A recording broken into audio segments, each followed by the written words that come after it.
โดยสาธุขอบใจนำมูลนิธิแสงทิพย์ โดยสบายดี สุขค ดีโดย ำเพิ่นมายามเม็ดเท่าเนาะเอาดอกไม้แสงทิพย์แล้วก็เอาคำอวยพรมาให้เม็ดเท่านี่แหละในแก้วก็เป็นลูกศิษย์ลูกหาเพิ่นเนาะเป็นลูกพระ เพิ่น เพิ่น มา ก็ ยาม เลย ได้ มา ไม่เท่า เยี่ยมมายาม โดย มาให้พรเม็ดเท่าเฮาอยู่ดีมีแฮงโดยขอบมุกขอบใจหลายๆเด้อมาเม็ดเท่าก็ให้พรเพิ่นก่อนแล้วเนาะ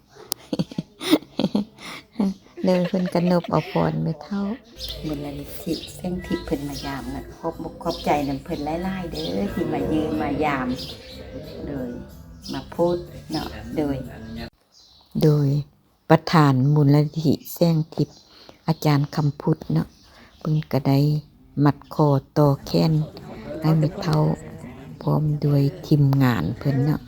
อยู่ดีมีแหงไม่เท่าเป็นงานแล้วก่อนได้นี่นะ ไม่เท่าก็ดีใจเพิ่นมัดให้ไม่เท่าก็ให้พรเพิ่นอีกเนาะ ก็หมกขอบใจหลายๆเด้อ ไม่ ที่ เท่าจัง ว่า ซี่เลย มา เท่าจังซี่เพิ่นเป็นมา อวยพรให้แม่เท่าเนาะมาให้พรแม่เท่าเอาดอกไม้แสงทิพย์เอาอาหารทิพย์มาให้แม่เท่าเนาะพร้อมนั้นเพิ่นก็อยู่เลเพิ่มพลังให้แม่เท่าเนาะให้แม่เท่าอยู่ดีมีแฮงเศร้าเจ็บเศร้าเป็นเนาะบ่เจ็บบ่เป็นเด้อสาธุสาธุก็หมกขอบใจนำแม่เท่าก็รับพลังนำเพิ่นเนาะนอนนบเอาเรานั่งบ่ได้โดนเนาะนั่งบึดเดียวแล้วก็นอนแม่ ข เท่า อบใจหลาย ไปแล้วเป็นกับมือ เข้าแต่ไม่เข้าเราลืมเข้าไป ๆโดยขอบใจหลายๆสาธุโดยสาธุขอบใจหลายๆ